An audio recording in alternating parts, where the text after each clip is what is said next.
నమస్తే, welcome to college TV. ఈ రోజు నుండి భారత పార్లమెంట్ లో ఎంపీల ప్రమాణ స్వీకారం జరుగుతా ఉన్నటువంటి సంఘటన మనం చూస్తా ఉన్నాం. అయితే దీనిలో భారతీయ జనతా పార్టీ నరేట్ చేసినటువంటి 400 సీట్లకు గాను 240కే పరిమితం కావడం వెనకాల చాలా కారణాలు మనకు ముందు ఉన్నాయి. అయితే దానిలో భాగంగానే మన తెలంగాణ రాష్ట్రం విషయానికి వచ్చినట్లయితే అనూహ్యంగా బీజేపీ 4 ఎంపీ స్థానాల నుంచి 8 ఎంపీ స్థానాలకు ఎగబడడం కూడా ఒక పెద్ద చర్చ జరుగుతూ ఉంది. దీని వెనకాల చాలా కారణాలు ఉన్నాయి. ఒక మోడీ నరేషన్ బిల్డ్ కావడం కావచ్చు, లేదు అంటే అయోధ్య రామ మందిర నిర్మాణం సంబంధించిన అంశం కావచ్చు. ముఖ్యంగా ఈ ఏదైతే బీజేపీ అభ్యర్థుల లిస్ట్ అయితే ఫైనలైజ్ చేయడం జరిగిందో, అభ్యర్థుల ఎంపీ లిస్ట్ ఎవరైతున్నారో బలమైనటువంటి అభ్యర్థులు ఉండడం కూడా చాలా కారణాలు కనబడతా ఉన్నాయి. అయితే దీనిలో ప్రతి ఎన్నిక వెనకాల ఒక స్ట్రాటజిస్ట్ పనిచేస్తూ ఉంటారు. ప్రతి ఎలక్షన్స్ లో కూడా స్ట్రాటజిస్టులు చాలా పెద్ద ఎత్తున నరేటివ్ బిల్డ్ చేయడం కావచ్చు, లేకపోతే తను ఎంచుకున్నటువంటి అభ్యర్థి ఎవరైతున్నారో ఆ అభ్యర్థిని గెలిపించడానికి చాలా రకాల స్ట్రాటజీ బిల్డ్ చేసి వాళ్ళని గెలిపించడంలో చాలా కీలక పాత్ర పోషించినటువంటి సంఘటనలు మనం చూస్తా ఉన్నాం. చాలా మంది కూడా ఈరోజు పెద్ద ఎత్తున రాజకీయాల్లో ఎన్నికల్లో భాగంగా స్ట్రాటజీ లేకుండా ఎన్నికలు జరిగే పరిస్థితి కనబడతలేదు వాస్తవంగా.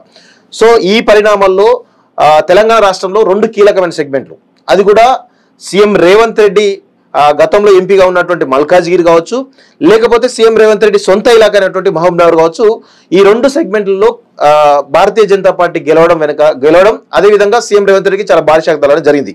సో దీని వెనకాల అసలు ఏం జరిగింది, ఈ 2 సీట్లు భారతీయ జనతా పార్టీ గెలవడం గల కారణాలు ఏంటి అనేటువంటి కోణంలో ఆ 2 సెగ్మెంట్లకు స్ట్రాటజిస్ట్ గా పనిచేసినటువంటి మోహన్ సాయి దత్ గారు మనతో పాటు ఉన్నారు. వారిద్దరికి ఇటు ఈటల రాజేందర్ గారికి మల్కాజ్గిరి ఎంపీగా పోటీ చేస్తున్న క్రమంలో స్ట్రాటజిస్ట్ గా పనిచేశారు. అదేవిధంగా మహబూబ్ నగర్ ఎంపీ ఎవరైతే డీకే అన్న కూడా స్ట్రాటజిస్ట్ గా పనిచేయడం జరిగింది. అసలు ఈ 2 సెగ్మెంట్లు అంత టఫ్ సెగ్మెంట్లు వాస్తవం చెప్పాలంటే, ఎందుకంటే సీఎం సొంత కాన్స్టిట్యూన్సీ కాబట్టి ఆ 2 సెగ్మెంట్ గెలవడానికి వెనకాల వారు ఏం స్ట్రాటజీ బిల్డ్ చేశారు, ఎలాంటి వ్యూహాలు అమలు చేయడంలో ఎట్లా సక్సెస్ అయ్యారో వారి మాటలు తీసుకునే ప్రయత్నించుదాం. నమస్తే మోహన్ గారు. నమస్తే సార్. బాగున్నారా? బాగున్నాను సార్. ఈ మధ్య మీ పేరు చాలా మారుమోగుతా ఉంది మీడియాలో కూడా. మొన్న టీవీ9 లో కూడా నేను చూడడం జరిగింది, టీవీ9 డిబేట్ లో కూడా.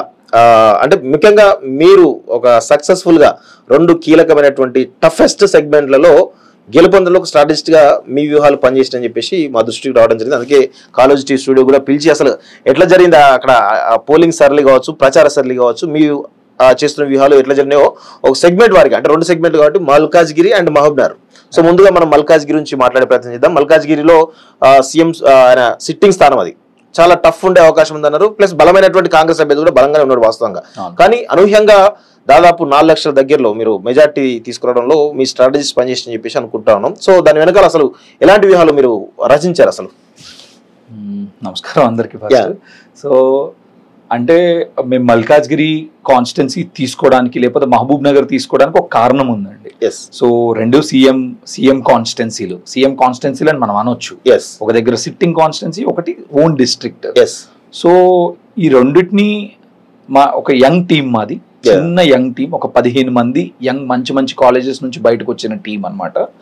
సో ఆ టీం అసలు ఏం చేద్దాం, ఈ ఎలక్షన్ కి మన కాంట్రిబ్యూషన్ ఏంటి, మనం అంటే అసలు అతి పెద్ద సమస్యను తీసుకుని దాన్ని ఛేదించడం మొదలు పెడితే మనకు కూడా మన మెదడుకు కూడా పదును పెట్టినట్టు అయ్యిద్ది అన్న యాంగిల్లో మేము తీసుకోవడం జరిగింది అనమాట. ఈ 2 మేము ఈటల రాజేందర్ని, డీకే అరుణ గారిని అప్రోచ్ అయినప్పుడు వాళ్ళు చాలా వెల్కమింగ్ ఉన్నారు, తీసుకున్నారు మమ్మల్ని, కన్విన్స్ అయ్యారు.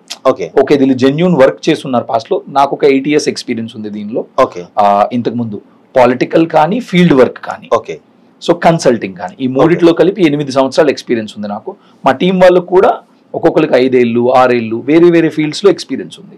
సో మేమందరం వచ్చినప్పుడు ఈటల రాజేందర్ మల్కాజ్గిరి గురించి మాట్లాడడం మొదలు పెడితే ఫస్ట్ నాకు ఇంకా గుర్తు, రాజేందర్ గారి దగ్గరికి వెళ్ళినప్పుడు ఆ రోజు టికెట్ కన్ఫర్మ్ అవుతుంది అన్నట్లే ఉంది, ఇంకా కన్ఫర్మ్ అవ్వలేదు అప్పటికి. వెళ్ళేటప్పటికి ఆయన అప్పటికే నాకు వచ్చేసిద్ది అనే లైన్ లో ఉన్నారు ఆయన. ఓకే వెల్ అండ్ గుడ్, నాయకుడు తెచ్చుకుంటే దట్స్ ఇంకా స్టార్ట్ చేద్దామనే ఉంటది మాకు కూడా. సో మేము ఆయనకి మా ఫస్ట్ డిస్కషన్ నాకు ఇంకా గుర్తుంది ఈటల రాజేందర్ గారికి. మేము చెప్పిన ఫస్ట్ థింగ్ ఏంటంటే ఆయన అగ్రి అయ్యి, అందుకే ఒక వన్ ఆఫ్ ద రీజన్ ఏమో ఆయన ఈజీగా కన్విన్స్ అవ్వడానికి మేము చెప్పిన దానికి. సార్ మల్కాజ్గిరి 38 లక్షల మంది ఓటర్లు, 60 లక్షల మంది జనాభా, ఒక 5-6 దేశాలు యూరోప్ కంట్రీలు కలిపితే ఉన్న జనాభా ఇది. సో ఇండియా మినీ ఇండియా, దేశం నలుమూలల నుంచి తెలంగాణ నలుమూలల నుంచి వచ్చి పీపుల్ సెటిల్ అయ్యారు, ఆంధ్ర నలుమూలల నుంచి వచ్చి పీపుల్ సెటిల్ అయిన కాన్స్టిట్యున్సీ ఇది. రకరకాలు కోహర్ట్స్ అంటాం మనం, ఇక్కడ లేని కోహర్ట్ ఉండదు, ఇక్కడ లేని కాస్ట్ ఉండదు. అసలు ఇక్కడ నుంచి గెలిచిన వాళ్ళు ఎక్కడెక్కడికో వెళ్ళారు.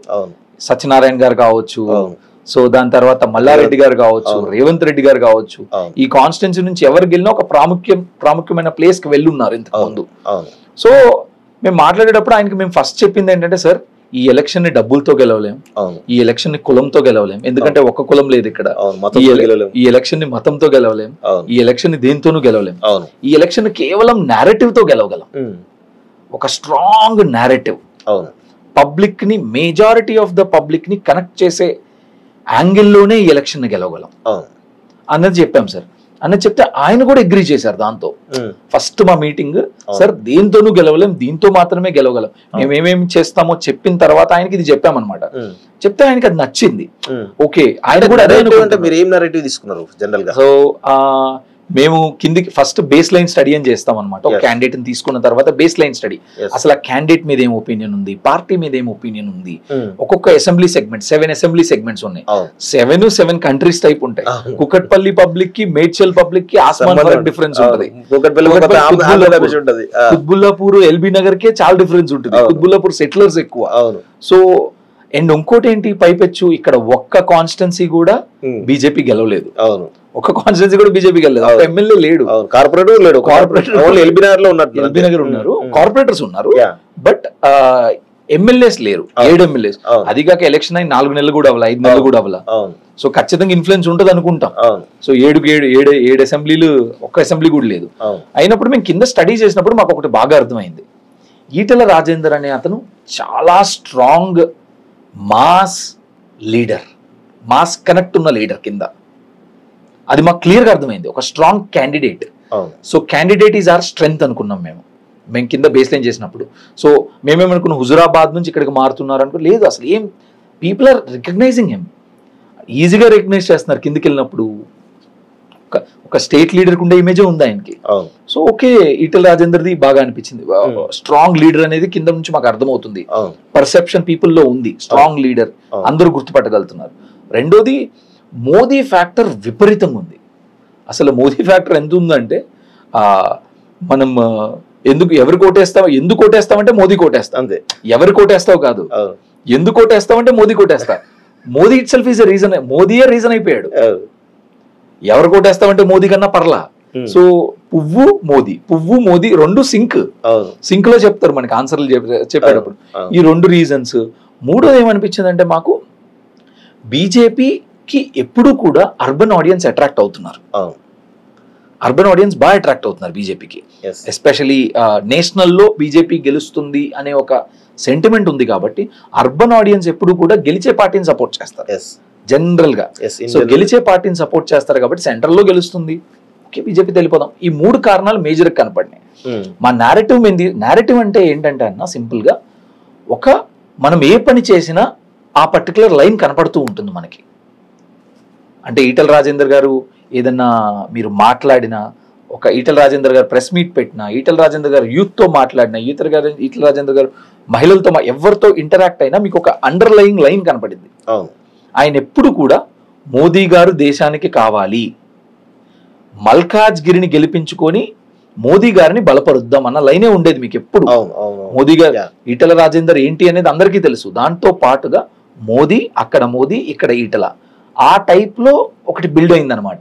సో దీని నుంచి ఓవర్ టైం ఒక 10 days 15 days మేము టైం తీసుకొని మేము బిల్డ్ చేసింది ఏంటంటే, ఓకే మోదీ గారి ఇమేజ్ ఉంది, ఈటెల ఇమేజ్ ఉంది, మోదీ గ్యారంటీ అనేది అప్పటికే బాగా ఫేమస్ అయిపోయింది.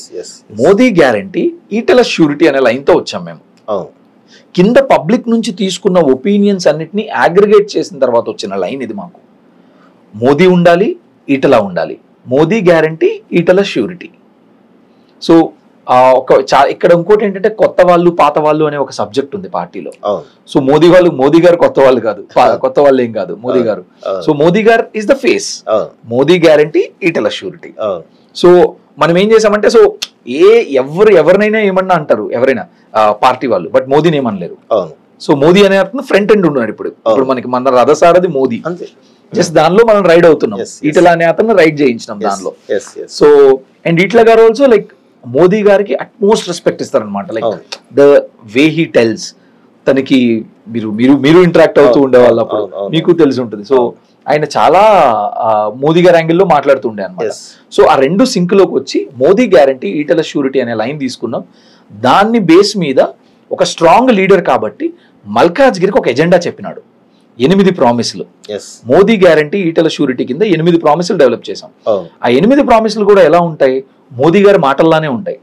స్వచ్ఛ మల్కాజ్గిరి, వికసిత్ మల్కాజ్గిరి, నారీశక్తి మల్కాజ్గిరి. సో మోదీ గారి మాటలే మా బాట, మా గెలుపుకు బాట. సింపుల్ గా చెప్పాలంటే ఆయన మాటల్ని మా గెలుపుకు బాటగా కన్వర్ట్ చేసుకోవాలన్నది మా ఆ రోజు ఆలోచన. ఓకే. అండ్ మోదీ ఆ 8 ప్రామిసులు కూడా మోదీ మాటల్లోనే ఉంటాయి మీరు చూస్తే. సింపుల్ మాటలు.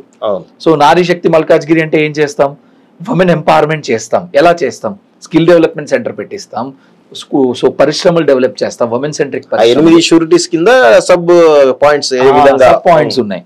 సో దాన్ని తీసుకొని ప్రాపర్ గా మోదీ గారి యాంగిల్లో వెళ్ళారు. మీరు మల్కాజ్గిరి మేనిఫెస్టో కూడా చాలా టెక్నికల్ గా సైంటిఫిక్ గా మీరు స్టడీ చేసి మరి కింద నుంచి మేము ఇష్యూస్ కలెక్ట్ చేసినాం.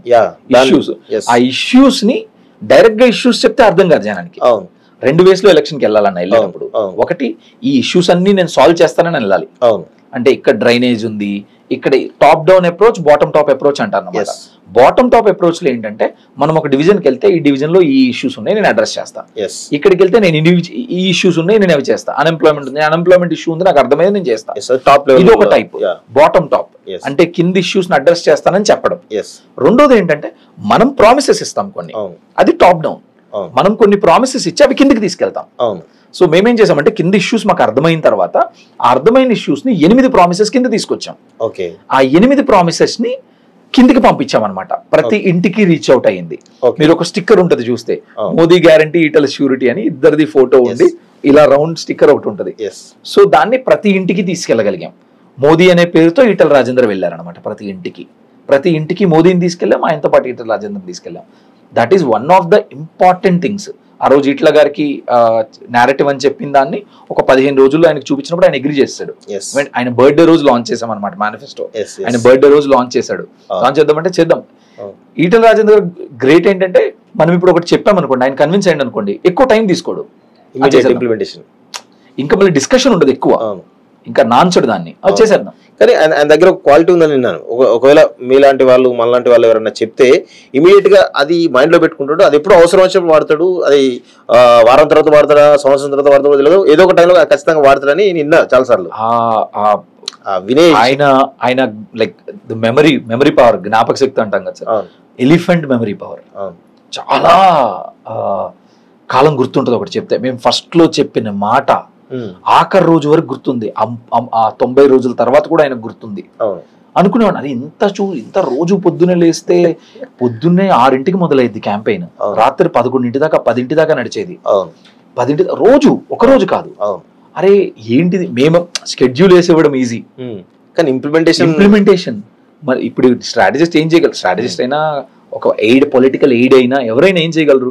ఓకే ఇలా చేద్దాం, ఒక నారేటివ్ ఫిక్స్ అయిపోయింది, ఆ నారేటివ్ జనాల్లోకి ఎలా తీసుకెళ్లాలి. ఈటల రాజేందర్ గారు విపరీతమైన మీటింగ్లు పెట్టుకోవాలనేది ఐడియా, అది ఆయనకి ఉంది ఐడియా, మనం కూడా సార్ కరెక్ట్ ఉంటుంది సార్ అని చెప్పేసి ఇచ్చినాం. చెప్పినప్పుడు ఆయన ఏంటంటే ఓకే స్కెడ్యూల్ ప్రిపేర్ చేయండి అని చెప్తాడు అనమాట. టైట్ స్కెడ్యూల్ ప్రిపేర్ చేసేవాళ్ళం. అరే పొద్దున్నే 6 నుంచి మొదలయ్యేది, రాత్రి ఇంటికి వచ్చేవాడు కాదు. అసలు ఇదేంటి అనుకునే వాళ్ళం మేమే. ఒక 10 రోజులు అయిన తర్వాత మేము ఒక మరో మనిషి అనుకోవచ్చు.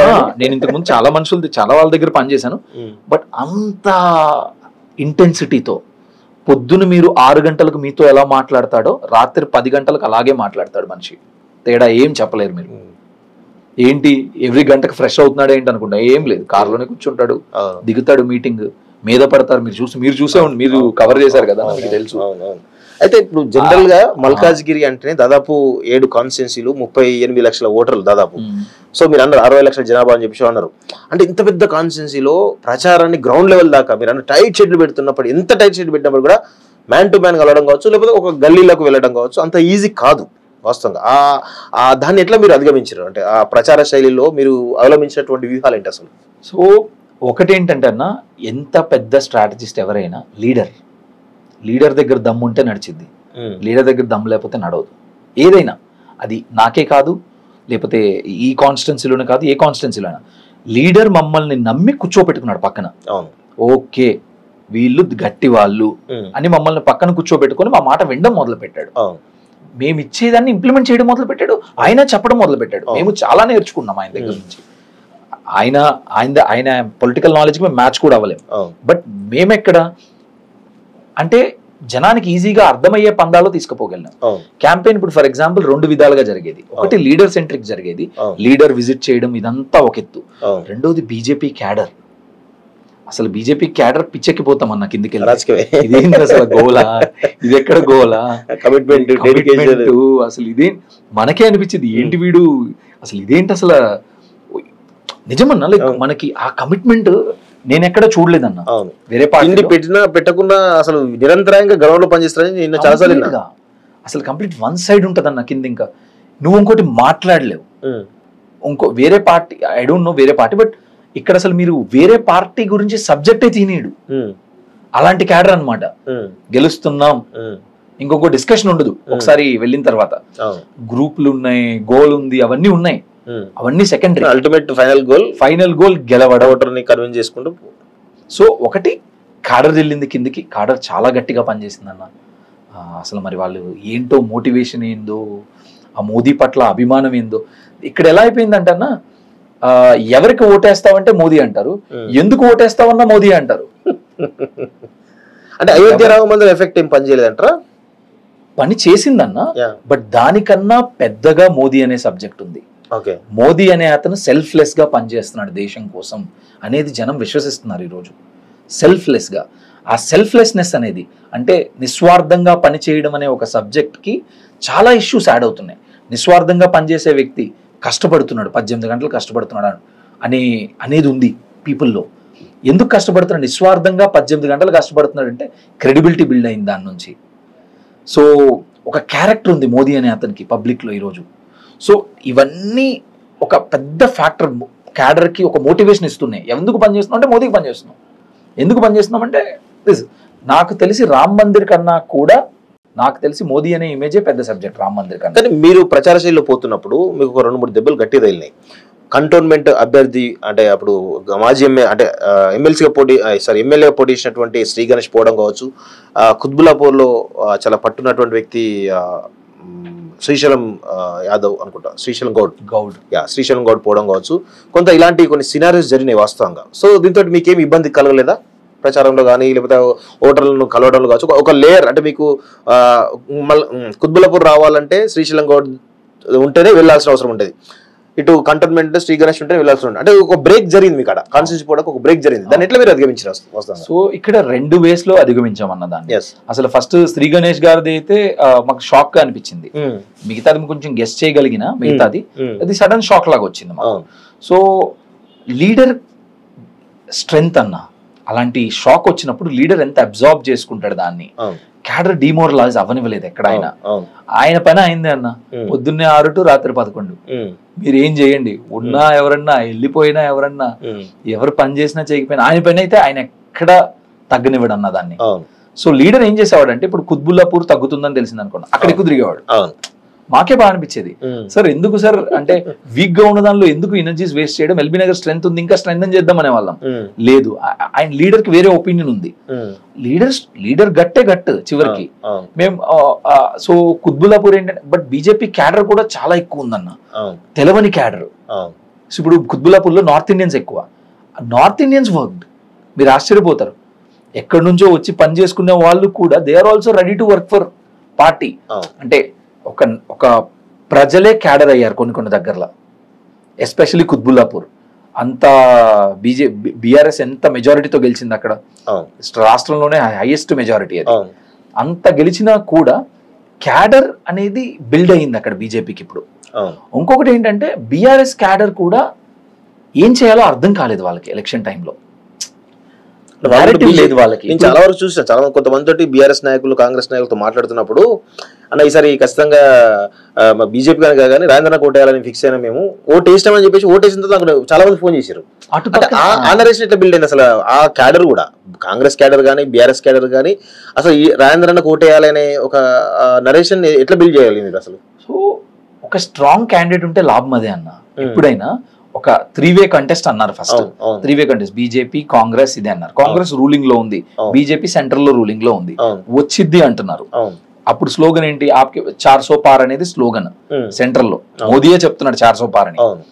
సో అలాంటి సిచ్యువేషన్ లో బీఆర్ఎస్ కి నేరేటివ్ లేదు, ఏం చెప్పాలో తెలియదు.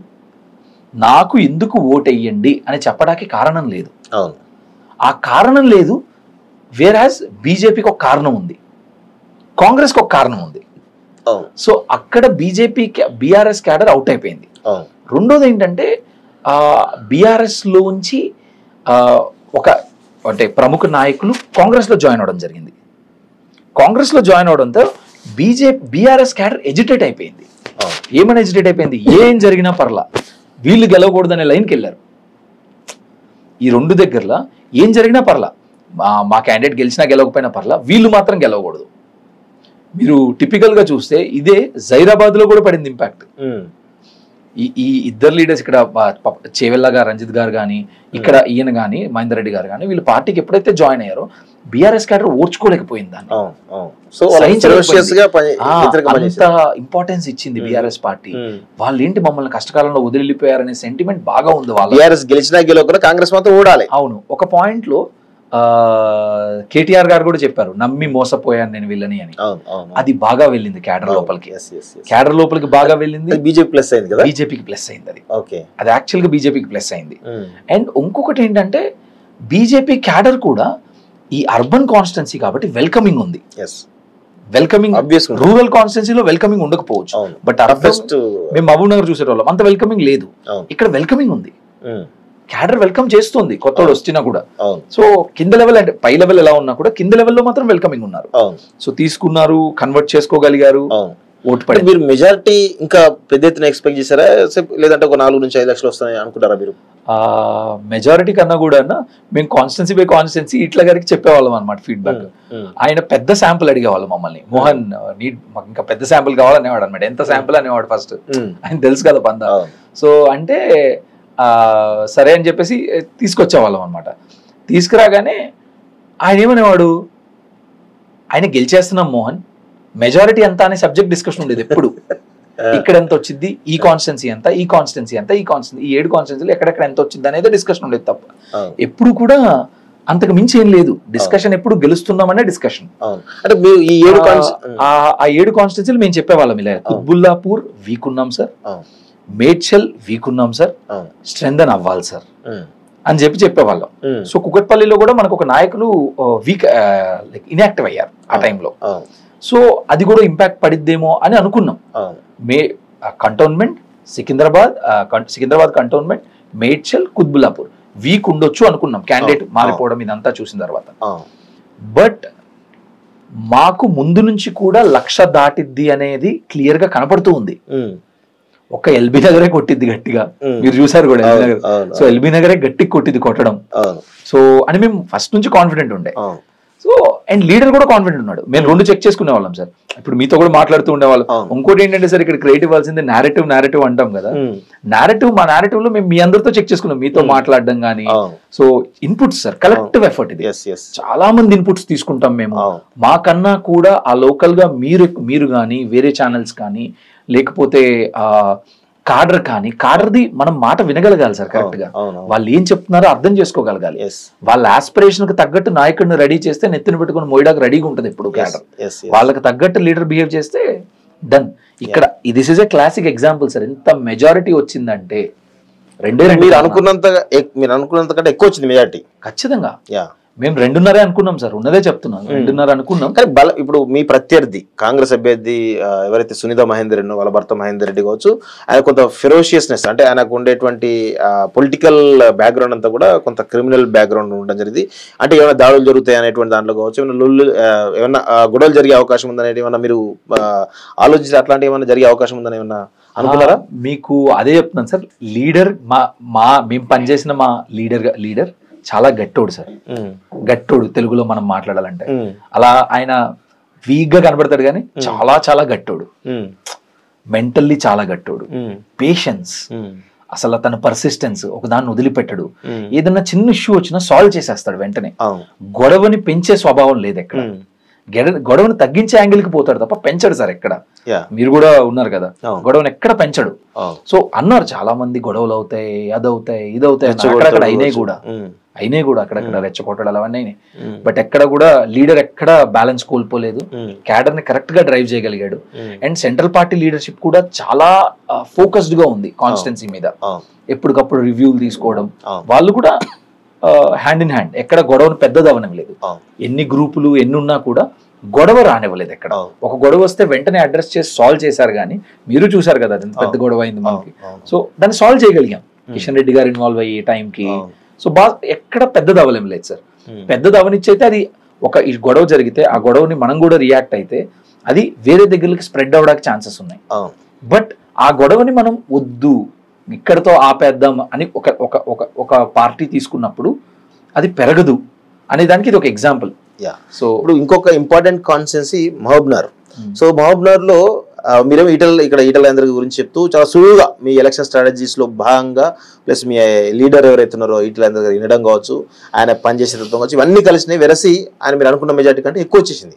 కానీ మహబూబ్నగర్ విషయానికి వచ్చినట్లయితే డికే అరుణ గారు వాస్తవంగా తనకు మెజార్టీ ఎక్కువ వస్తుంది అనుకున్నారు, కానీ మెజార్టీ తగ్గిందేమో అని నా అభిప్రాయం. ప్లస్ ఎందుకంటే సీఎం సొంత కాన్స్టిట్యున్సీ ఆయన కూడా కొంత ఎక్కువ ఫోకస్ పెట్టడం చాలా విషయాలు ఉన్నాయి వాస్తవంగా. సో దానిలో మీరు ఎట్లా స్ట్రాటజీ బిల్డ్ చేశారు అసలు? సో అక్కడ కూడా మేము బేస్ లైనింగ్ మేడంని అందరూ అమ్మ అమ్మ అంటారు అనమాట. మాకు కూడా అమ్మ అమ్మ అలవాటు అయిపోయింది, అరడమ్మ అలవాటు అయిపోయింది. అమ్మ అమ్మ లైక్ ఎవ్రీ వన్ కాల్, అందరూ అమ్మ అమ్మ అంటారు, మాకు కూడా అమ్మ అలవాటు అయిపోయింది. సో అయితే మేము ఫస్ట్ కలిసినప్పుడు మేడంని కాన్స్టిట్యున్సీ సీఎంది చాలా టైట్ ఫైట్ ఉంటది, అది ఆవిడికి తెలుసు. కానీ ఆవిడ డే 1 నుంచి కూడా ఆ కాన్ఫిడెన్స్ ఏంటో తెలియదు. ఫస్ట్ ఫెరోషియస్ లేడీ ఒక డెసిషన్ తీసుకుందంటే అసలు వెనక్కి తగ్గదు, తగ్గేదేలే అంట. ఆవిడికి సెట్ అయింది ఆ డైలాగ్.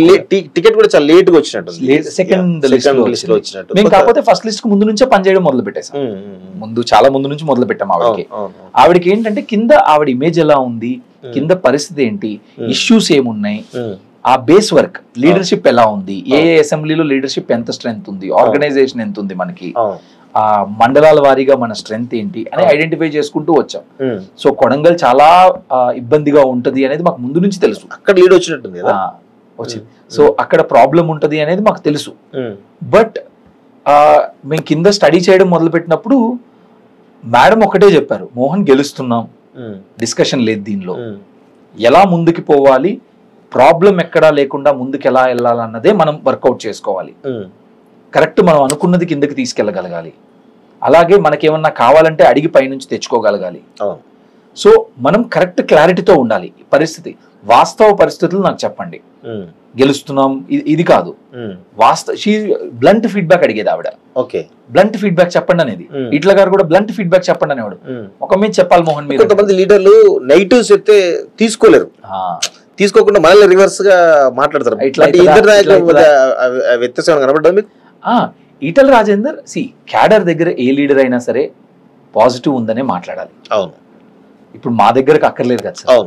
మమ్మల్ని ఎంప్లాయ్ చేసుకున్నప్పుడు మా దగ్గర అలా మాట్లాడాల్సిన అవసరం లేదు. లీడర్ ఓపెన్ గా ఉంటారు, లీడర్ కూడా ఓకే వాస్తవ పరిస్థితి ఏంటి మోహన్ అనే అడుగుతారు తప్ప అంతకు మించి ఓపెన్ గా చెప్పేవాళ్ళం. డికే అరుణ గారితో అదే అయ్యేది అనమాట, ఓపెన్ గా చెప్పేవాళ్ళం మేము, ఫీడ్బ్యాక్ ఆవిడ తీసుకునే వాళ్ళు. సో అక్కడ మాకు మేజర్ థింగ్ ఏమైందంటే day by day CM concentration పెరుగుతూ పోయింది ఎలక్షన్ వరకు. డే బై డే రివ్యూల మీద రివ్యూలు, 7 కాన్స్టిట్యున్సీలు అక్కడ కూడా మళ్ళీ మావి కాదు, ఒక్కటి కూడా లేదు బీజేపీ, ఒక్క బీజేపీ కూడా లేదు అక్కడ. సో వెరీ స్ట్రాంగ్ గా ఉంది కాంగ్రెస్. ఆమె సొంత కాన్స్టిట్యున్సీ గద్వాల నాగర్ కర్నూలు ఉండడం, ఖచ్చితంగా. యాక్చువల్గా మీరు చూస్తే నాగర్ కర్నూలులో అంటే అంత బీజేపీ పర్ఫార్మ్ చేయడానికి కూడా కారణం డీకే అరుణ. సో అది మాకు తర్వాత పోస్ట్ పోల్ లో అర్థమైంది. సో ఒక కారణం ఉంది ఆవిడ. సో కానీ ఇక్కడ ఏమైందంటే ఆవిడ స్ట్రాంగ్ లీడర్, మాకు మళ్ళీ సేమ్ బేస్ లైన్కి వెళ్ళినప్పుడు స్ట్రాంగ్ లీడర్ అనేది వస్తుంది. ఎప్పటి నుంచో మహబూబ్ నగర్ కనెక్ట్ ఆవిడకున్నంత ఎవరికి లేదు. అక్కడ బికాస్ వాళ్ళ హస్బెండ్ కూడా చాలా ఫెరోషియస్ గ్రౌండ్ లో బైక్ మీద తిరుగుతూ అంత హెవీ పర్సన్ బైక్ మీద పోయి ఓవర్ నైట్ అక్కడ పరిణామాలు ఆయన గురించే చెప్పాలండి. అసలు భరసింహారెడ్డి గారు మా కింద మేము ఎప్పుడు కలవలేదు సార్ ఆయన. అసలు మొత్తం క్యాంపెయిన్ లో ఏ రోజు మోహన్ అనే అతను కలవలా, ఆయన కలవలా. మా కింద ఫీల్డ్ నుంచి వినపడేది పలానా మండలానికి భరసింహారెడ్డి వచ్చిపోయారంట. మేం చేసే పని మాది సార్, మాది ఫీడ్బ్యాక్ తీసుకోవడం, ఫీడ్బ్యాక్ ఎలా ఇంప్రూవ్ చేయొచ్చు, ఇంకా బెటర్ ఎలా పర్ఫామ్ చేయొచ్చు, ఈ బూత్ పరిస్థితి ఎలా ఉంది, మండల్ పరిస్థితి ఎలా ఉంది, అసెంబ్లీ పరిస్థితి ఎలా ఉంది అని చెప్తూ ఉంటాం, ఏం కరెక్షన్స్ చేయొచ్చు అని చెప్తూ ఉంటాం. అక్కడ కూడా నేరేటివ్ ఏమొచ్చిందంటే మాకు Arunamma is a strong candidate, women candidate. ఇప్పటిదాకా history of Mahabubnagar parliament లో ఎప్పుడు ఒక లేడీ గెలిచింది లేదు. అది మమ్మల్ని ఇంకా ఛాలెంజింగ్ గా ఫీల్ అయ్యేలా చేసింది. Okay. So and CM constituency ఇంకా ఎఫర్ట్ పెట్టాలనిపించింది. మా టీం కూడా యంగ్ టీం సార్, చాలా పెద్ద టీం పెట్టామన్నమాట అక్కడ కొంచెం. అక్కడ అండ్ మల్కాజ్గిరి కూడా పెద్ద టీం, డివిజన్ కి ఒకరిని పెట్టినా ఇక్కడ దగ్గర దగ్గర 80 మంది అయిపోయారు సార్, 75 డివిజన్లు ప్లస్ మల్కాజ్గిరి. గవర్నర్ కూడా అలాగే అనమాట. సో స్ట్రాంగ్ క్యాండిడేట్ మోదీ పేరు బాగా ఉంది. అక్కడ ఏం చేసామంటే ఉమెన్ కాబట్టి అరుణమ్మ హామీ మోదీ గ్యారంటీ అని స్లోగన్ తీసుకొని వచ్చాం. ఇక్కడ మోదీ గ్యారంటీ ఈటల అరుణమ్మ హామీ మోదీ గ్యారంటీ. మోదీ గ్యారంటీ అనేది మోదీ చెప్తున్నారు, మోదీ గ్యారంటీ అనే అసలైన గ్యారంటీ అని మోదీ చెప్తున్నారు. మోదీ చెప్పేదానికన్నా పెద్ద బ్రాండింగ్ ఏది ఉండదు. అందుకని దాన్ని వాడుకొని మనం వెళ్ళాలనేది మనం క్యాండిడేట్ డిసైడ్ చేయాల్సిన సబ్జెక్ట్. కొత్తగా ఏదో వర్డ్ చెప్పినంత మాత్రం జనాల్లోకి వెళ్ళింది అనుకోలేం.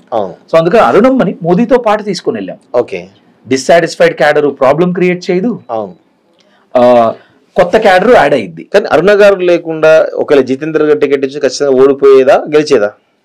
అది నేను కామెంట్ చేయలేను సార్, అది మనకి రెట్రోస్పెక్టివ్ చెప్పలేము. ఇది వెనక్కి వెళ్ళి మాట్లాడుకుంటే ఎలా ఉంటదనేది చెప్పలేము. ఇది ఎవరం కూడా, అది మనకి పార్టీ మారిపోయారు కదా సార్, ఆయన సబ్జెక్ట్ కూడా మనకు అనవసరం. అదే రేవంత్ రెడ్డి గారు కూడా దాదాపు 7-8 బహిరంగ సభలు ప్రతి కాన్స్టిట్యూన్సీ లో పెట్టడము, ప్లస్ ఈమె మీద వ్యక్తిగతమైన విమర్శలు చేయడము, ఇవన్నీ చాలా రకాల ఆమె క్యారెక్టర్ అసాసినేషన్ విషయంలో కావచ్చు, చాలా రకాలుగా ఇటు వంశీచంద్ర రెడ్డి కావచ్చు, రేవంత్ రెడ్డి కావచ్చు, ఇద్దరు ఫెరోషియస్ గా పనిచేయడం జరిగింది. అయినా కానీ అవన్నీ ఎదుర్కోవడంలో కావచ్చు మీరు ఎలా పనిచేశారు అసలు? సో మేము చెప్పా కదా సార్, నేరేటివ్ అరుణమ్మ హామీ మోదీ గ్యారంటీ, దానిలో భాగంగా వికసిత్ మహబూబ్ నగర్, సేమ్ నారీ శక్తి మహబూబ్ నగర్, అక్కడ ఉమెన్ కి ప్రామిసెస్ ఎక్కువ ఇచ్చాం సార్. ఉమెన్ అన్న యాంగిల్ ఎక్కువ తీసుకెళ్ళాం. ఓకే. లేడీ కంటెస్ట్ చేస్తుంది అనే సెంట్రిక్ క్యాంపెయిన్. ఆవిడ కూడా ఏ మండలానికి వెళ్ళినా ఒక ఉమెన్ మీటింగ్ పెట్టుకునేటోళ్ళు, అది బేసిక్ థింగ్. సో మేము డిసైన్ చేసే ఆవిడ షెడ్యూల్ డిసైడ్ చేసేటప్పుడు కూడా సార్ లీడర్స్ ఖచ్చితంగా అక్కడ లోకల్ లీడర్స్ కి తెలిసినంత మనకు తెలియదు సార్, క్యాడర్ కి తెలిసినంత మనకు తెలియదు. ఆ మేడం పక్కన ఉండే లీడర్స్, సో ఆ లీడర్స్ అందరికి ఎక్స్ట్రా నాలెడ్జ్ ఉంది. ఆ నాలెడ్జ్ ని కూడా మేము తీసుకొని దాన్ని ఎలా స్ట్రక్చర్ చేయొచ్చు అన్నది బాగా హెల్ప్ చేసాం అక్కడ మేము ఆవిడకి. So everyday problem sir. అసలు ఎలా అంటే మీకు ఈ లీడర్ వెళ్ళిపోతాడంట, మీకు కరెక్ట్ ఆవిడకి టికెట్ రాగానే ఒక లీడర్ వెళ్ళిపోయారు, పెద్ద లీడర్, బీజేపీ నుంచి కాంగ్రెస్ లో జాయిన్ అయ్యారు ఆయన. అది జాయిన్ అవడంతో అసలు ఆవిడ ఏ రోజు వీటిని పట్టించుకోలేదు సార్. ఆవిడ కూడా ఇంతే స్ట్రాంగ్ ఉమెన్. ఇక్కడ స్ట్రాంగ్ మ్యాన్ అలా మల్కాజ్గిరిలో, అక్కడ స్ట్రాంగ్ ఉమెన్ సార్. ఎంత గ్రాస్ రూట్ కనెక్ట్ ఉందంటే Arunamma is like a household name, అలా ఉంటుంది కిందికి వెళ్తే, అంత కనెక్ట్ ఉంది. And she's very emotional lady. బయటకి అంత గట్టిగా కనబడదు కానీ ఎమోషనల్ సార్. ఎవడన్నా ఏదైనా వచ్చి అడిగితే అరే చేయలేకపోతున్నాను అనేది ఫీల్ అవుతుంది ఆవిడ, జెన్యున్ గా ఫీల్ అవుతుంది. చేయగలిగితే చేసేస్తుంది వెంటనే, చేయలేకపోతే ఎందుకు చేయలేకపోతున్నాను అనేది ఆవిడ అనుకుంటారు సార్. మేము చూసాం మల్టిపుల్ టైమ్స్. అంత మందిని కలిసిన తర్వాత కూడా ఆవిడ కూడా పొద్దున్నే అంతే, పొద్దున్నే 7ంటికి మొదలైంది సార్, రాత్రి 10 దాకా మళ్ళీ సేమ్. సో అంత కష్టపడుతుంది సార్. ఆవిడకి అసలు జ్వరం వచ్చినా అసలు రెస్ట్ లేదు. ఒక హాఫ్ డే తీసుకున్నట్టున్నారు సార్ జ్వరం వస్తే. అంత స్ట్రాంగ్లీ అంత తిరిగింది సార్ ఆవిడ. అండ్ సీఎం రివ్యూ మీటింగ్స్ పెట్టేవాళ్ళు సార్. సీఎం రివ్యూ మీటింగ్స్ పెట్టేవాడు మహబూబ్ నగర్ జిల్లా వాళ్ళందరితో. రివ్యూ మీటింగ్ పెట్టినప్పుడు అల్లా మాకేదో ఒక న్యూస్ వచ్చేది, ఏదో అయిపోబోతుంది. మేము మళ్ళీ ఫీల్డ్కి వెళ్ళి చెక్ చేసుకోవాలి జరుగుతుందా జరగట్లేదా జెన్యున్. అండ్ సీఎం కూడా ఈజ్ వెరీ స్ట్రాటజిక్ గా మూవ్ అయ్యారు. సీఎం గారు కూడా వెరీ స్ట్రాటజిక్ గా మూవ్ అయ్యారు.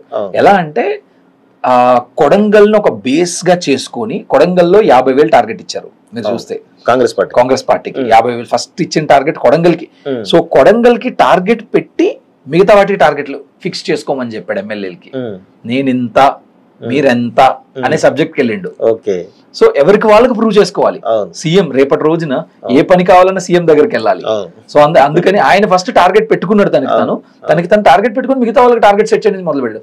సో కాంపిటీషన్ క్రియేట్ చేశాడు సీఎం అక్కడ ఎమ్మెల్యేల మధ్య, మోటివేషన్ కాంపిటీషన్ ఎవరికి వాళ్ళు. ఒకటేంటంటే ఆ క్యాండిడేట్ వంశీ చంద్రరెడ్డి గారికి ఢిల్లీ యాక్సెస్ ఉందనేది బాగుంది అక్కడ. ఢిల్లీ రాహుల్ గాంధీ దగ్గర ఇదంతా ఒక నారేటివ్ బాగుంది. అండ్ ఇంకొకటి ఏంటి, దాన్ని బాగా తీసుకెళ్ళటానికి ట్రై చేశారు. బ్యానర్లు వేయించడం, ఇక్కడ రేవంత్ అన్న, అక్కడ వంశన్న, ఢిల్లీలో వంశన్న, ఆ టైప్ వెళ్ళారు. బట్ ఎప్పుడు కూడా sir cadre will appreciate grass root politics. మా తాతలు నేతలు తాగారు, మీరు మా మూతులు నాకండి అంటే అవ్వదు సార్. అది దాటేసింది, ఆ జమానా అయిపోయింది. నేను అక్కడెక్కడో గొప్ప అంటే ఇక్కడ గొప్ప చూపించు, ఇక్కడ కనెక్ట్ అవ్వ పబ్లిక్ ఇది చూస్తారు, అది చూడరు సార్ ఎక్కువ. అది వన్ ఆఫ్ ద ఫ్యాక్టర్ అయింది తప్ప ఇంపార్టెంట్ ఫ్యాక్టర్ అవ్వదు. కానీ బ్రాండింగ్ అంతా ఢిల్లీలో చాలా పెద్దవాడు అనేది వెళ్ళింది. సో మేమేం చేసాం, మేము మహబూబ్ నగర్ సెంట్రిక్ మూవ్ అయ్యాం. మొత్తం మహబూబ్ నగర్, మా ప్రామిసెస్ మహబూబ్ నగర్ క్లియర్గా ఇచ్చాం. షాద్ నగర్ లో లాజిస్టిక్ హబ్ డే 1 నుంచి ఆవిడ లెటర్లు మొదలు పెట్టేశారు ఆల్రెడీ. ప్రమాణ స్వీకారం అవగానే ఫస్ట్ లెటర్లు అవే. సో ఆవిడ అంత ఫోకస్డ్ గా మేము గ్రాస్ రూట్ లోకి వెళ్ళాం. ఆయన ఏమన్నా ఢిల్లీ యాంగిల్లో వెళ్ళాడు. సో ఈ రెండింటిని బ్యాలెన్స్ చేసుకుంటూ ఎలక్షన్ నడిపాం. ఏదైనా ఇష్యూ వచ్చినా కూడా లీడర్ మా మాట వినేవాళ్ళు, విని ఇలా చేద్దాం అలా చేద్దాం ఎప్పటికప్పుడు రిజాల్వ్ చేసి డిస్పోజ్ చేసేసేవాళ్ళు. కొడంగల్ ఎంత వచ్చింది మీకు? మెజారిటీ వచ్చిందా? లేదు, మెజారిటీ రాలేదు. ఎంత గ్యాప్ ఉండే? గ్యాప్ కొంచెం ఎక్కువే ఉందన్న. ఓకే. సో అంటే రేవంత్ రెడ్డి తను పెట్టుకున్నటువంటి టార్గెట్ రీచ్ అయ్యింది? లేదు, రీచ్ అవ్వలేదు. ఓకే. సో సింపుల్ ఏంటంటే అన్న, అక్కడ మెజారిటీ 50,000 పెట్టారు ఆయన, ఎక్కడా రాలేదంత, ఏది కూడా టార్గెట్ కి తగ్గట్టు వెళ్ళలేదు. సో ఇంకా మేమేమనుకున్నాం అంటే మా మహబూబ్ నగర్ టౌన్ ప్లస్ అయ్యింది అనుకున్నాం. బట్ మైనస్ అయ్యి మాకు తగ్గింది యాక్చువల్ గా. మహబూబ్ నగర్ టౌన్ కాంగ్రెస్ కి లీడ్ వచ్చింది. సో ఇట్లా మీరు చూసినప్పుడు ఓవరాల్ గా ఆయన పెట్టిన టార్గెట్ ఆయన రీచ్ అవ్వాలా, వీళ్ళు పెట్టుకున్న టార్గెట్ వీళ్ళు రీచ్ అవ్వాలి. సో అదొక పెక్యులర్ గా ఎండ్ అయింది అనమాట. అంటే మీకు టఫెస్ట్ సెగ్మెంట్ అంటే కొడంగల్ అయినా ఇంకా వేరే కాన్స్టిట్యూషన్ అనిపించిందా? కొడంగల్. ఎట్లాంటి అనుభవాలు ఉంటాయి? మీరు ఫీల్డ్ కి వెళ్ళిన సందర్భాలు ఉన్నాయా? మా టీం ఫీల్డ్ కి వెళ్ళేది సార్. అంటే ఇప్పుడు at the end of the day booth లో పని జరగాలి కదా సార్. బూత్ లో లాస్ట్ 15-20 రోజులు బూత్ యాక్టివిటీ జరగాలి కదా సార్. మాకు బూత్ యాక్టివిటీ వీక్ గా కనపడేది. డే ఫీడ్బ్యాక్ వస్తా ఉండేది వీక్ గా ఉంది అని. సో మాకు తెలియకుండా భరత్ సింహారెడ్డి గారు ఒక రౌండ్ వేసేవాడు కొడంగల్. అసలు ఆయన కొడంగల్ షాద్ వాట్ నాట్, ఆయన మేము మా ఫీడ్బ్యాక్ తీసుకుంటున్నప్పుడు భరత్ సింహారెడ్డి వచ్చేళ్ళారు. ఇది డైలాగు, అరే భరత్ సింహారెడ్డి గారు ఎందుకు వెళ్ళారంటే లైక్ వచ్చేళ్ళారు ఆయన. అంటే అంత పొలిటికల్ అక్యుమెంట్ ఉంది ఆయనకి. మనం చెప్పక ముందే ఇక్కడ ఇది ఆయనకి తెలుసు. మీకు ఇన్ఫర్మేషన్ ముందే ఆయన అక్కడ ఉంటున్నాడు, ఆయనకి తెలుసు field. Very good understanding, very good connects. అంతకు ముందు బిజినెస్ చేసి ఉండొచ్చు, కనెక్ట్ బాగుంది ఆయనకి. పొలిటికల్ ఫ్యామిలీ కదా ముందు నుంచి కూడా అవగాహన బాగుంది సార్. సో ఆ ఇద్దరు కలిసి గెలిచారని చెప్పొచ్చు సార్ ఈ ఎలక్షన్ ని. ఓకే. అయితే చివరిగా ఈ రెండు సెగ్మెంట్లను, అంటే చాలా టఫెస్ట్ సెగ్మెంట్లు, ఆ టఫెస్ట్ సెగ్మెంట్ లో గెలవడం మామూలు విషయం కాదు. ఈ రెండు సెగ్మెంట్లను ఎందుకు ఎంచుకున్నాం అసలు? ఓన్లీ సీఎం కాన్సెప్ట్ మళ్ళీ ఇవి చెప్పాలంటే మేము చెప్పా కదా సార్, మేము మాకు ఒక ప్రాబ్లమ్ స్టేట్మెంట్ అంటాం సార్. మనకి ప్రాబ్లమ్ స్టేట్మెంట్ అంటే అసలు ఒక ప్రాబ్లమ్ స్టేట్మెంట్ అంటే దేన్ని మనం అన్నిటికన్నా టఫ్ ప్రాబ్లం ఏంటి ఈ రోజున? సీఎం పెద్దోడు రేవంత్ రెడ్డి మొన్నే 5 months అయింది సీఎం గా తీసుకొని, 6 months. ఈ రెండు కాన్స్టిట్యున్సీలు ఖచ్చితంగా కాన్సన్ట్రేట్ చేస్తాడు. సో మేము ఈ రెండే తీసుకోవడానికి కారణం ఒక్కటే సార్, ఈ రెండు దగ్గరలో చేస్తే ఎక్కడైనా చేయగలం అనే కాన్ఫిడెన్స్ టీమ్ లో బిల్డ్ అయింది మాకు. అందుకనే ఈ రెండు కాన్స్టిట్యున్సీలు తీసుకున్నాం. ఈ రెండు కాన్స్టిట్యున్సీలు తీసుకోవడానికి చాలా కష్టపడ్డాం సార్ మళ్ళీ. బికాస్ ఆ ఇద్దరు లీడర్లు ఏమి చిన్న లీడర్లు కాదు, వాళ్ళు ఆల్మోస్ట్ చాలా పెద్ద లీడర్. వాళ్ళని కన్విన్స్ చేయాలంటే ఒక సబ్జెక్ట్ మీద చాలా కష్టం సార్. ఒకటే రీజన్ ఏంటంటే టీమ్ లో జోష్ కోసం తీసుకున్నాం సార్. టీమ్ లో మాకు ఒక్క రోజుతో ఎండ్ అవ్వదు కదా సార్, లాంగ్ కెరీర్ ఉంటుంది దీనిలో. సో టీమ్ కి first they like let's take high కావాలి మాకు కూడా పని చేయడానికి. సో మాకు కూడా ఎవ్రీడే ఛాలెంజింగ్ అనిపించేది మల్కాజ్గిరి, మహబూబ్ నగర్ కానీ.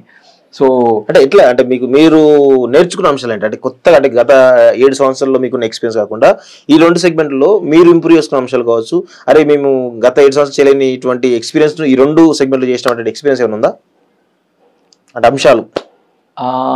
సర్వే సార్, సర్వే జనాలు చాలా స్మార్ట్ అయిపోయారు సార్.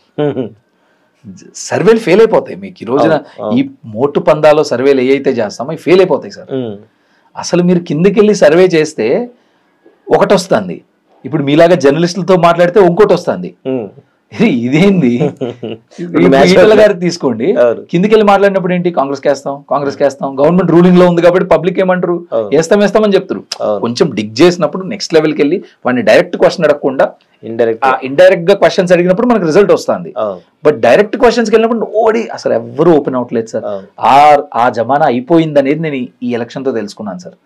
డైరెక్ట్ క్వశ్చన్ల జమానా అయిపోయింది, అదొకటి గట్టిగా నేర్చుకున్నాను. సర్వేల్లో ఒక కొత్త పందా రావాలి. సో మేము ఆంధ్రాలో ఎగ్జిట్ పోల్ చేసాం సార్. ఎగ్జిట్ పోల్ చేస్తే లైక్ విడ్డూరంగా ఎగ్జిట్ పోల్ అంటే మేము జస్ట్ టెలికాలింగ్ అనమాట. ఇన్ఫ్లుయెన్సర్స్ ఉంటారు కదా సార్, ఇన్ఫ్లుయెన్సర్స్ అందరికి కాల్ చేసి ఏంటి సబ్జెక్టు ఎలా ఎవరు ఓపెన్ అవ్వలేదు సార్. ఎవరు ఓపెన్ అవ్వాలి, మీకు విడ్డూరంగా అనిపించింది, ఒక్కళ్ళు ఓపెన్ అవ్వాలి. ఇక్కడ కూడా అలాగే చేసాం, ఓపెన్ అవ్వట్లా. Public are not ready to open. You need to spend time with them. వాళ్ళకి ఫస్ట్ కాన్ఫిడెన్స్ బిల్డ్ చేసి దాని మీద క్వశ్చన్లు అడిగితే మీకు ఆన్సర్ వస్తుంది, కానీ రైట్ ఆన్సర్. అలా కాకుండా డైరెక్ట్ ఫోన్ చేసి ఇలా అసలు బయట పడట్లేదు. సో మాకు అర్థమైంది అదే. ఆంధ్రాలో మేమేమనుకున్నామంటే ఓపెన్ గానే మాకు సర్వే చేసినప్పుడు అరే కూటమి కన్నా జగన్ కి వెల్ఫేర్ అనేది ఎక్కువ ఉంది. బట్ రిజల్ట్ చూడండి ఎలా వచ్చింది, ఎంత డ్రాస్టిక్ గా వచ్చిందో. So that is one thing we have seen అనమాట. సర్వే అనేది చాలా పెద్ద సబ్జెక్ట్ అవ్వబోతుంది ఫ్యూచర్ లో. సర్వే అనేది చాలా పెద్ద సబ్జెక్ట్ అవ్వబోతుంది. అంత ఈజీ కాదు జనాల మైండ్ ని గేజ్ చేయడం. చాలా మంది ఊరికే పట్టేసుకుందాం వెళ్ళి సర్వేలు చేస్తానని వచ్చి ఐవీఆర్ఎస్ సర్వే జీరో సార్, అయిపోయింది. Those days are done. ఎందుకంటే ఐవీఆర్ఎస్ కూడా కాన్ఫిడెన్స్ బిల్డ్ అవ్వదు. మీరు ఫోన్ చేస్తే వీడు ఏ పార్టీ వాడో అనుకునే భయానికి వచ్చేసారు జనం. సో ఇప్పుడు వాలంటీర్ సిస్టమ్ అక్కడ ఆంధ్రాలో ఉండడంతో ఇంకా భయపడిపోయారు జనం అసలు ఒపీనియన్ చెప్పడానికి. ఏమైద్ది అసలు ఈయనకి నా నెంబర్ ఎట్లా వెళ్ళింది. సో మేము ఓన్లీ ఐవీఆర్ఎస్ చేసాం సార్. తెలంగాణలో కూడా ఐవీఆర్ఎస్ చేసాం. తెలంగాణలో మాకు ఓన్లీ ఐవీఆర్ఎస్ ఎగ్జిట్ పోల్ కి, అంటే ఓట్ అయిపోయిన తర్వాత పోస్ట్ పోల్ అనుకోవచ్చు. పోస్ట్ పోల్ ఫోన్స్ చేసి చెక్ చేయడం జరిగింది అనమాట. అక్కడ మాకు టైట్ ఉంది, వెరీ టైట్ ఉంది ఎలక్షన్ అని అర్థమైంది అనుకున్నాం. ఇక్కడ ఇదండి. సో ఇది నా పెద్ద లెర్నింగ్ సార్. టెలికాలింగ్ జమానా ఓన్లీ ప్రమోషన్స్ కి తప్ప దీనికి పనికిరాదు అనేది, సర్వేలకు పనికిరాదు అనేది అర్థమైపోయింది. అంటే 7 సంవత్సరాల ఎక్స్పీరియన్స్ లో ఇంకా ముందు చాలా ఛాలెంజెస్ ఉన్నాయి. 7 సంవత్సరాల కంటే కొత్త టెక్నాలజీలు రావాలి సార్. లైక్ ఎట్లా అంటే అక్కడ మనిషిని క్వశ్చన్ అడగకుండా ఆన్సర్ తెలుసుకోగలిగే దానికి వెళ్ళిపోగలగాలి. అయితే నేను మీ గురించి విన్న దాంట్లో ఏంటంటే మోహన్ సాయిదత్ గారు ఒక కార్పొరేట్ కంపెనీస్ నుంచి మొదలుకొని అక్కడ పనిచేస్తూ కన్సల్టెంట్, పొలిటికల్ కన్సల్టెంట్ గా ఎందుకు రావడం జరిగింది అసలు? మీకు ఏమైనా పాలిటిక్స్ ఇంట్రెస్ట్ ఏమైనా ఉందా, లేదా ఇంకా వేరే ఏమైనా అంశాలు ఏమైనా ఉన్నాయి? అసలు ఇటు రావడం గల కారణం ఏంటంటే, ఇంట్రెస్ట్ చూపడం గల కారణం? నాకు ముందు నుంచి కూడా పాలిటిక్స్ అంటే ఇంట్రెస్ట్ సార్. మా మామయ్య ఎంపీటీసీ ఉండేవాళ్ళు మా ఊర్లో. ఆబ్వియస్గా మీ మీద ఒక పరోక్షంగా ఇన్ఫ్లుయెన్స్. టీడీపీ ఎంపీటీసీ సార్ మా మామయ్య, టీడీపీ ఎంపీటీసీ. సో 2004లో వెంకటేశ్వర రెడ్డి గారని, అప్పుడు నాకు చిన్నప్పుడు తెలియదు అసలు. అప్పుడు క్రికెట్ కిట్లు డిస్ట్రిబ్యూట్ చేశారనమాట 2004లో. అరే ఇదేంది ఫ్రీ బీస్ ఏంది అనుకునేవాడిని. మెల్లమెల్లగా అవగాహన వచ్చింది. బట్ కాలేజ్కి వెళ్ళిన తర్వాత అది పెరిగింది సార్. దాని తర్వాత నేను కార్పొరేట్ కి సెట్ కాననే ఒక కన్క్లూజన్ కి వచ్చాను. కార్పొరేట్ లో చేసిన తర్వాత 9 to 5 జాబ్ కి. దాని తర్వాత ఇటు మూవ్ అవ్వడం జరిగింది సార్. దాని తర్వాత టాటా ట్రస్ట్ లో పనిచేశాను. దాని తర్వాత వినోద్ కుమార్ టాటా ట్రస్ట్ ఎంపీస్ కి పనిచేసేవాడిని అనమాట, సెంట్రల్ గవర్నమెంట్ స్కీమ్స్ మీద. దాని తర్వాత ఒక పొలిటీషియన్స్ కి పనిచేశాను సార్, వేరే పొలిటీషియన్స్ కి. సో ఇప్పుడు మా ఓన్ గా స్టార్ట్ చేసుకున్నాం సార్, డాట్ కన్సల్టింగ్ అని. ఒక్క పొలిటికలే కాదు సార్, ఏదైనా మీకు ఒక ప్రాబ్లం ఉంది, మీకు ఛానల్ ఉంది, మీ ఛానల్ కి ఒక ప్రాబ్లం ఉంది, లేదా వ్యూవర్షిప్ పెంచాలనుకోండి సార్, ఎలా పెంచవచ్చు? మాది ఎప్పుడు కూడా ప్రాబ్లమ్స్ ను సాల్వ్ చేసే కంపెనీగా బిల్డ్ చేస్తున్నాం. ప్రాబ్లమ్స్ సాల్వ్ చేస్తాం అంతే. మీకు ఏమైనా ప్రాబ్లం ఉంటే we solve it. Strategies build చేయడం, ప్రాబ్లమ్స్ సాల్వ్ చేయడం, ఇంకా బెటర్ చేయడం ప్రాసెస్ ని, ఎఫిషియన్సీస్ పెంచడం ప్రాసెసెస్ లో. దీని మీద ఎక్కువ కాన్సన్ట్రేట్ చేస్తున్నాం సార్. ఇప్పుడు మేము గవర్నెన్స్ ప్రాజెక్ట్స్ కూడా చేస్తున్నాం సార్, 2 గవర్నమెంట్ లోపల చేస్తున్నాం. సో ఇప్పుడు పొలిటికల్ గా కూడా చేస్తున్నాం, మహారాష్ట్రలో చేస్తున్నాం కొన్ని. సో మీ దగ్గరకు రావడానికి కారణం ఏంటంటే, అంటే మీరు నాకు అడగగానే నాకు ఏమనిపించింది అంటే, నేను మిమ్మల్ని ఇట్లర్ దగ్గర పనిచేసేటప్పుడు కూడా, ఇట్లా డిగే గారి దగ్గర కూడా కాళోజీ అన్న నన్ను బాగా లాగిద్ది సార్. కాళోజీ అన్న పేరు ఐ లవ్ దట్ మ్యాన్. అంటే ముందు నుంచి కూడా అంటే తెలంగాణ యాస భాష మీరు లైక్ అండ్ నాకు తెలిసి ఏంటంటే తెలంగాణ ఆ త్రివిక్రమ్ గారు ఏదో సినిమాలో చెప్తారు కదా సార్, అదే ఒక స్పీచ్ లో, అరే ఈయన తెలుగులో కవి అయ్యాడు కాబట్టి ఇలా మిగిలిపోయాడు, లేకపోతే ఇంగ్లీష్ లో కవి అయితే ఏదో షేక్స్పియర్ అయ్యేవాడు అన్నట్టు. సో కాలోజీ అనేది నాకు విత్ రెస్పెక్ట్ వచ్చింది సార్. సో నేను ఏ ఛానల్ కి ఇవ్వలేదు సార్ ఇప్పుడు దాకా ఇంటర్వ్యూ. టీవీ9 ఇచ్చాను, టీవీ9 తర్వాత ఏ ఛానల్ కి ఇవ్వలేదు కూడా. నాకు మీ ఛానల్ ఐ థింక్ ఈ పేరు ఉంది, ఈ పేరే తీసుకెళ్ళిద్దేమో అనేది నా గట్టి నమ్మకం సార్. అంటే నెక్స్ట్ పొలిటికల్ కన్సల్టెంట్ గా, అంటే నెక్స్ట్ ఏమన్నా పార్టీలకు పనిచేయబోతున్నారా, లేదా ఇట్లా ఇండివిజువల్ వ్యక్తులకే పనిచేస్తారా? అంటే మీ నెక్స్ట్ పార్టీతో కన్నా కూడా సార్ పార్టీలకి ఫ్రీడమ్ ఉండదేమో అనిపించింది సార్ నాకు. పార్టీ లోపల చాలా మంది కన్సెన్సస్ బిల్డ్ చేసుకొని చేయాలి, ఏం చేస్తాం. ఇలా క్యాండిడేట్స్ కొనుక్కోండి, ఇప్పుడు లాస్ట్ టైం మొన్న ఎలక్షన్ లో మేము 8 మందికి పనిచేసాం across the country. Impactful, high impact clients. ఇప్పుడు మాకు తెలంగాణలో ఒక స్టోరీ ఉంది, సీఎం 2 కాన్స్టిట్యున్సీలకి పనిచేసాం. అలాగే తమిళనాడులో మాకు ఒక స్టోరీ ఉంది, మహారాష్ట్రలో ఒక స్టోరీ ఉంది. మాకు స్టోరీస్ బిల్డ్ చేస్తున్నాం సార్. ఆ లీడర్ ఖచ్చితంగా ఇప్పుడు వీళ్ళిద్దరికి పనిచేస్తే మీరు అంటారు కదా, అదే సీఎం కాన్స్టిట్యున్సీకి పనిచేశారని మీరు ఎలా అంటున్నారు, అక్కడ కూడా అంతే మాకు స్టోరీలో అది రిలవెంట్ ఇక్కడ. బట్ స్టోరీస్ బిల్డ్ చేయాలి. ఒక లీడర్ ఒక పెద్ద నాయకుడు అయితే, ఇప్పుడు వీళ్ళిద్దరిలో పెద్ద నాయకుడు అయ్యారనుకోండి సార్, ఖచ్చితంగా అరే మేము పనిచేసాం ఆ రోజు అని చెప్పుకోవడానికి బాగుంటుంది. ఇండివిజువల్ క్యాండిడేట్స్ కి అయితే ఒక లిమిటేషన్స్ వరకు లిమిటెడ్ గా పనిచేసి వస్తుంది, కానీ పార్టీలకి అయితే ఒక బ్రాడ్ గా పనిచేయాల్సి వస్తుంది మీకు. అంటే ఒక 2-3 ఇప్పుడు 8 మంది వ్యక్తులు ఉండరు. ఒక పార్టీ ఏందనుకోండి, ఇప్పుడు 17 మంది ఎంపీలు కావచ్చు, లేకపోతే 119 ఎమ్మెల్యేలు కావచ్చు, చాలా బ్రాడ్ గా పనిచేయాల్సి వస్తుంది. మీకు చాలా పెద్ద పని చేశాను సార్ ఇంతకు ముందు, పార్టీలకు పనిచేసి ఉన్నాను నేను. నాకు ఆ ఐడియాతోనే నేను బయటకు వచ్చి ఇండివిజువల్స్ కి పనిచేయాలనేది తీసుకోవడం జరిగింది అనమాట. నాకు అక్కడ ఎక్స్పీరియన్సెస్ నుంచి ఇండివిజువల్ క్యాండిడేట్స్ తీసుకున్నాను. ఇండివిజువల్ క్యాండిడేట్ కి నేను పర్సనల్ గా ఉంటాను సార్. మోహన్ ఏంటి ఇది అనేది ఉంటుంది నాకు అక్కడ. అక్కడ పార్టీలో అయినా సరే ఎవరో ఒకళ్ళ దగ్గర అని పడిపోద్ది సార్ మన మీద, అంత అక్కర్లేదు కదా సార్.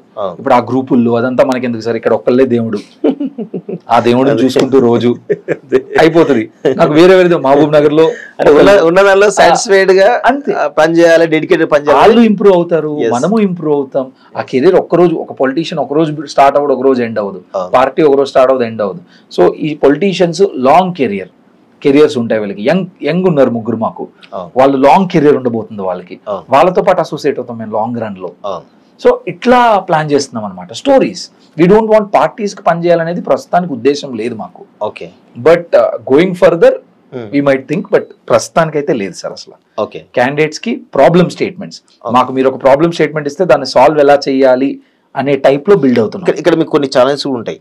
సరే గెలిచారు కాబట్టి ఒక క్రెడిబిలిటీ అనేది మీకు వస్తుంది, కానీ ఒకనొక సమయంలో ఓడిపోయినప్పుడు చాలా రకాల అంశాలు, అంటే ఓటమి మొత్తం కూడా ఒకనొక దశలో మీ మీద కూడా నెట్టేటువంటి ప్రయత్నం జరిగే అవకాశం ఉంటుంది. అలాంటి వాటికి సిద్ధంగా ఉన్నారు, అలాంటి ఛాలెంజెస్ కూడా ఉంటుంది సార్. ఇప్పుడు ఫర్ ఎగ్జాంపుల్ మేము ఎగ్జిట్ పోల్ చేసాం సార్, ఎగ్జిట్ పోల్ చేసాం, మాకు తెలిసిన పందాలో ఎగ్జిట్ పోల్ చేసాం, మేమేమి అద్భుతం అని చెప్పాం. సో తెలిసిన పందాలు ఇప్పుడు ఫర్ ఎగ్జాంపుల్ ఆంధ్ర తెలంగాణలో రెండిట్లో ఎగ్జిట్ పోల్ ఇచ్చాం. ఇక్కడ సేమ్ ఇచ్చాం, 8 మిగతావి అలా ఇచ్చాం సేమ్. ఆంధ్రాలో వి ఫెయిల్డ్. నేను ఓపెన్ గా చెప్తాను, నాకేం లేదు సార్ అది. వి ఫెయిల్డ్. ఎందుకు ఫెయిల్ అయ్యామంటే టెలికాలింగ్ అనేది పనిచేయదని అర్థమైంది సార్. ఇప్పుడు నా కష్టాన్ని ఒక్క పేపర్ లో నేను ఇచ్చిన దాంతో మీరు గేజ్ చేయలేరు. ఇది చాలా కష్టం ఉంది దీనిలో. ఒక రోజు కష్టం కాదు సార్ అది. సో నా ఎక్స్పీరియన్స్ ఒక రోజుది కాదు, సో లాంగ్ టర్మ్ ఎక్స్పీరియన్స్ ఇది. సో ఫెయిల్ అవుతూ ఉంటాం, నేర్చుకుంటూ ఉంటాం, ఎదుగుతూ ఉంటాం. ఇది ప్రాసెస్ సార్. పాలిటిక్స్ ఎంజాయ్ చేసినంత కాలం దీనిలో ఉంటాను సార్. ఆ ఎంజాయ్మెంట్ పోతే వేరే దానికి వెళ్ళిపోతాను. సో చాలా ఉన్నాయి కదా సార్ ఆపర్చునిటీస్. నేను కూడా మీలాగా మంచి యూట్యూబ్ ఛానల్ పెట్టొచ్చేమో. నేను ఆంధ్రలో ఫెయిల్ అయినా, చాలా మంది అడిగారు, మోహన్ ఆంధ్రలో ఫెయిల్ అయ్యావు నువ్వు. నేను ఒక అతను అంటే అక్కడ చేంజ్ పెద్ద కాల్ సెంటర్ పెట్టాం సార్, దగ్గర 30 లక్షల కాల్స్ చేసాం సార్, అయినా మాకు దొరకలే అక్కడ. ఓకే నేర్చుకున్నాం, గుడ్ నేర్చుకున్నాం అనుకున్నాను. సో అంతే సార్, ఫెయిల్ అవుతూ ఉంటాం sir. Failure is common sir దీనిలో. కాకపోతే మన స్టెబిలిటీ కోల్పోకుండా నీట్గా మనం ఎంతవరకు పని చేసే రోజును కూడా మన స్థాయికి మించిపోకూడదు సార్. కన్సల్టెంట్ పని ఒక స్థాయి వరకు, అలా కాకుండా వాళ్ళ ఫ్యామిలీస్లో ఇన్వాల్వ్ అయ్యి అక్కర్లా పర్సనల్ గొడవ. చాలా మంది ఏమవుతారంటే పర్సనల్ ఇన్వాల్వ్ అయిపోతారు. ఏదో నాకు ఈ పొలిటీషియన్ నేను చెప్పింది చేసేస్తాడు, మరి తన ఐడియాలజీని నేనే గెలిపించాను. ఎవ్వరు పొలిటీషియన్ కి నేనే గెలిపించాననే పొలిటికల్ కన్సల్టెంట్ ఒక ఫ్రాడ్ లా నేను నమ్ముతాను సార్. ఒక ఫ్రాడ్. నేనే ఈ పొలిటీషియన్ ని గెలిపించాననే పొలిటికల్ కన్సల్టెంట్ ఎవరైనా చెప్తే ఈజ్ ఎ ఫ్రాడ్. సింపుల్ గా చెప్తున్నాను సార్. అసలు పొలిటికల్ కన్సల్టింగ్ అనేది ఒక లెవెల్ వరకు ఇన్ఫ్లుయెన్స్ చేయగలం. సో ఎలా అంటే ఆయన ఇప్పుడు అంత ఈటల రాజేందర్ గారు డికేఆర్ నగర్ కష్టపడగలిగట్టే మేము ఏం చెప్పినా నడిచింది సార్. వాళ్ళు చేయకపోతే మీరేం చేస్తారు, నేనేం చేస్తాను సార్. ఎవరైనా ఒకటే, అక్కడ ఉంటే మోహన్ అయినా ఒకటే, మీరైనా ఒకటే, ఎవరైనా ఒకటే. సో అట్లా లీడర్ ఈజ్ అల్టిమేట్. లీడర్కి మనం సపోర్టివ్ సిస్టమ్ లాగా హెల్దీ ఎకో సిస్టమ్ జనరేట్ చేసి ఇవ్వాలి తప్ప ఆయనకి ఇన్ని ఉంటాయి.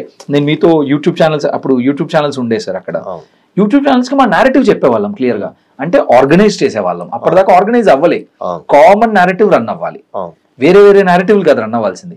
మనకున్న ఛానల్స్ అన్నిటిలో ఒకటే మెసేజ్ పోవాలి, మోదీ గ్యారంటీ, ఈటెల షూరిటీ, అరుణ్ మహామి మోదీ గ్యారంటీ. సో ఒకటే లైన్లో పోవాలి, బ్రాండింగ్ ఒకటే జరగాలి పోస్టర్ల మీద. సో ఎవ్రీథింగ్ సింక్లోకి తీసుకొచ్చి ఆ ఎలక్షన్ మొత్తాన్ని ఒక ఫోకస్డ్ గా నడిపి తీసుకురావాలి. సింక్ లోకి తీసుకొచ్చినప్పుడే కదా సార్ ఈ 5 ఏళ్ళు ఇలా బిగిస్తేనే కదా సార్ పిడికిలి. అండ్ లీడర్ కి చెప్తాం ఇలా ఇలా చేస్తే బాగుంటుందని, లీడర్ దానికి తగ్గట్టు చేస్తూ ఉంటాడు. ఒక పెద్ద ప్రాసెస్ సార్. ఒక్క రోజులో ఏది జరగదు, ఒక్క రోజులో ఏది ఎండ్ అవ్వదు. నాకు 32 సార్, చాలా దూరం ఉంది ఇంకా. సో వెళ్ళాల్సింది, తొందరపడాల్సిన అవసరం ఏం లేదు. సో మన ప్రయాణం కూడా చాలా రోజులు ఉంటుంది ఇంకా. సో కాలేజీ ఛానల్ కూడా ఇంకా పెద్ద ప్లేస్కి వెళ్ళాలని మనస్ఫూర్తి కోరుకుంటున్నాను సార్. థ్యాంక్ యూ మోహన్ గారు, ఆల్ ది బెస్ట్. మీకు ఇంకా మంచి విజయాలు, ఇలాంటి టఫెస్ట్ సెగ్మెంట్లు ఇంకా చాలా రావాలి, చాలా విజయాలు రావాలి, దాంతోపాటు పేరు రావాలని చెప్పేసి కూడా మేము కోరుకుంటున్నాం. మరాఠీ కూడా ఉంటే కనుక ఇప్పుడు మహారాష్ట్రలో కూడా పనిచేస్తున్నాం ఒక పెద్ద లీడర్ కి, ఇలాగే సేమ్ ఈటెల రాజేంద్ర లాంటి లీడర్ కి. ఆ ఇంటర్వ్యూ కూడా మీరు తీసుకుంటారు. షూర్ తప్పకుండా. Thank you very much. So ఇది మొత్తానికైతే మోహన్ సాయి దత్ గారితోటి వారు 2 కాన్స్టిట్యూన్సీ టఫెస్ట్ కాన్స్టిట్యూన్సీ ఏ విధంగా అక్కడ సవాళ్ళను అధిగమించి ఏ విధంగా విజయం సాధించారో వారి మాటల్లో చాలా చాలా కూలంకషంగా చెప్పడం జరిగింది. చూద్దాం మరి నెక్స్ట్ వాళ్ళ విజయాలు ఎలా ఉండబోతున్నాయి. వారి పొలిటికల్ కన్సల్టెన్సీ కూడా చాలా పెద్ద ఎత్తున రావాలని చెప్పేసి కూడా కోరుకుంటున్నాం. ఇది వారితోటి చిన్న ఇంటర్వ్యూ. చూస్తున్నాండి college TV. Thank you very much.